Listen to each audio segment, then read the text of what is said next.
Welcome to part 2 of my testimony. My name is Serenity, and if you haven't already watched the first part, then do go to part 1, and that will lead you up to this point of understanding of where we're at.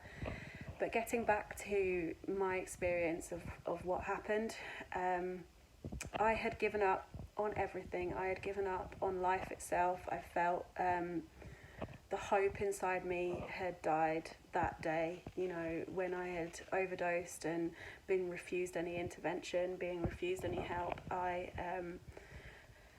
Something within me changed. I gave up trying to fight so much or to try and get out of the circumstances that I was in. I became very angry at the world, very aggressive. I began shoplifting briefly.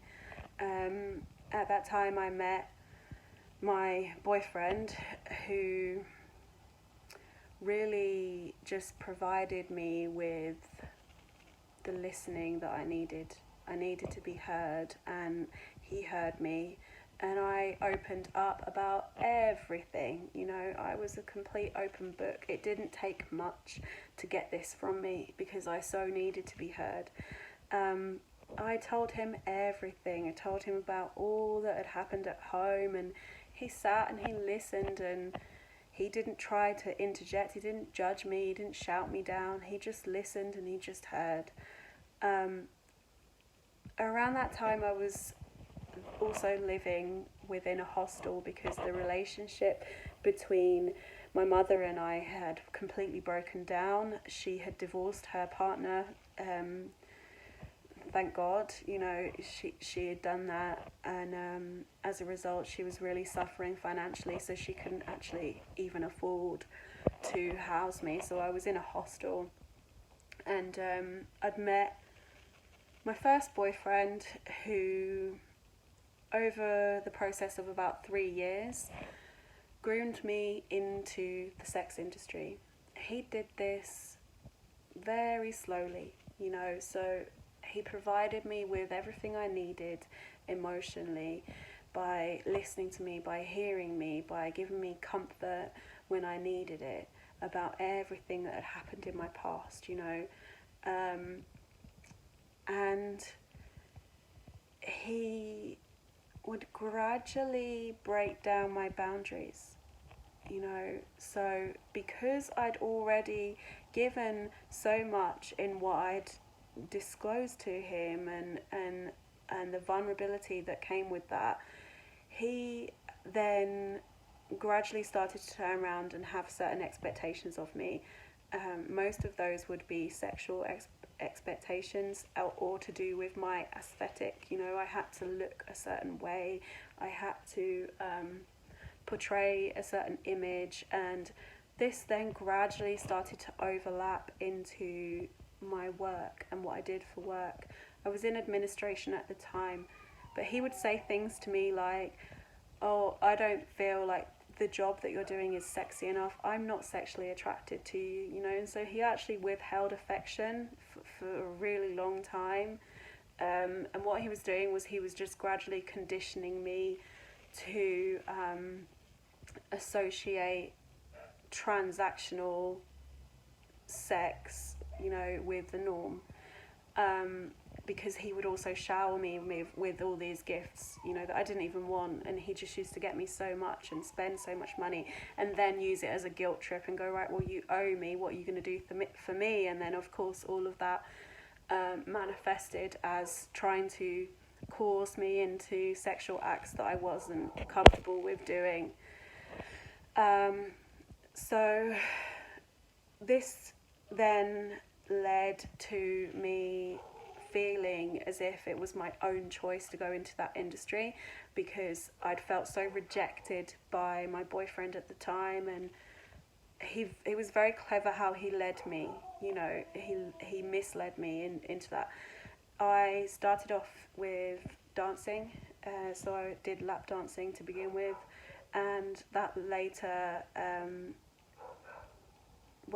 I went into prostitution after that, because I wasn't making enough money from it, and by that time my housing was threatened, and so I felt very anxious that I would be without a home. So I went into prostitution, and it was at that point that he turned around and said, if you don't give me £5,000, then I'm going to tell your whole family, your whole town, all of your friends, I'm going to tell them what you are and what you're doing, and you should be ashamed of yourself. And he continually threatened me with this and put pressure on me to get him this money. At that point, I'd actually met another man who was very much older than me. He's almost 20 years older than me, and that was through a girl who I'd known very briefly in the industry, who was also an English girl. She introduced me to him. He did exactly the same as the first guy. He listened to everything I said. He took everything in. You know, he provided me with a comfort, and he said, don't worry about this guy. He can't get to you. He won't hurt you. He's not going to do that. You know, I'll look after you. And I was also evicted from the hostel due to not being there enough because I was in the industry. So I was going back and forth all the time and staying away all the time, and they didn't know how to engage me. So I had actually been left completely homeless. I didn't have any shelter at all. I wasn't able to work, you know, so because of my mental health, really, I wasn't able to work. So I was just left with no choices, and I was just handed over to this guy, really, by circumstances. And he said, don't worry, that's okay, I'll give you a roof over your head, I'll look after you. And that's what he did initially, until it turned into what's known as modern slavery. You know, he took all of my income away from me, and he used to regularly threaten me with street homelessness if I didn't do as he said. I used to clean his house from top to bottom. Even though I'd been working for hours and hours and hours, I would do 12-hour shifts at times, you know, wouldn't have any sleep. He'd leave me with perhaps 3 hours sleep a night and deliberately wake me up to keep me sleep deprived. He used to take food away from me. You know, he had the only set of keys to the house, so I would just not go out. So I didn't have any contact with the outside world at all. I wouldn't go out, because if I did, I wouldn't be able to get back in again, because he was the holder of the keys.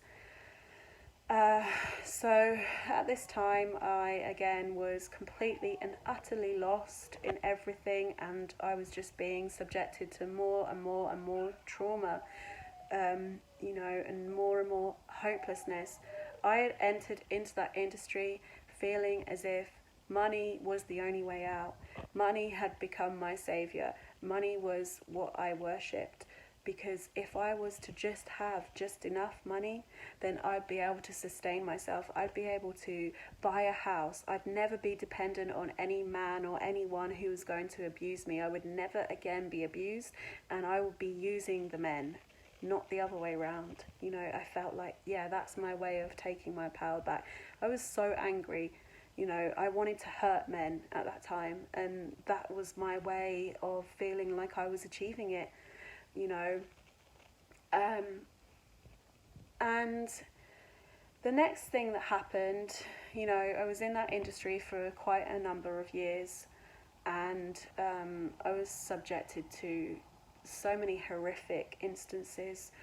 I used to look at the other girls and the other women in there, and I just used to fool myself and go, oh, I'm not like them, you know, because I'm English and they're all from Romania or Albania, and it was so obvious that they had been trafficked, and I just said, well, I'm not trafficked, you know, how can I be trafficked? I've not been forcibly locked up in a room, you know, the Hollywood version of being trafficked. That would never happen to me. I'm here because I want money, and, you know, I'm going to get that money, and I'm going to get what I need out of this. And I just witnessed the most horrific things, you know, whilst I was there. Just, it was hell on earth. I won't tell other people's stories because it's not really my place to do that, because their experiences are their own. But some of the things that I saw other women and girls subjected to in that industry is enough to turn anyone's stomach, enough to make anyone feel ill. You know, how much abuse thrives within that industry and the secrecy of that industry. You know, there was a taxi driver who worked for one of the brothels that I was sent to, and he was the most persistent, consistent force in my life, the only force in my life that just used to always say and talk about Jesus all the time, and talk about God and how Jesus died for us on the cross, you know, and how I should accept him.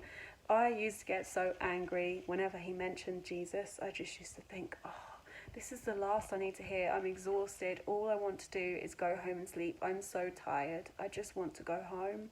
I don't want to talk about Jesus. I don't want to talk about God. I just want to go home.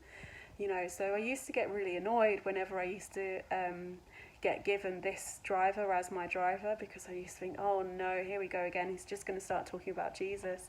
And one night he convinced me enough. I think he pestered me enough, you know, in a lovely way, pestered me enough to sit and do a prayer with him. You know, he goes, will you do a prayer with me? And I said, okay, fine. You know, I'll do a prayer. And this was a prayer of giving my heart and my life over to Jesus. What happened after that is nothing short of a miracle, and I will explain all of that with you in my part 3 of my testimony, and how God removed me from all of the darkness and the oppression that I was in and brought me into the light.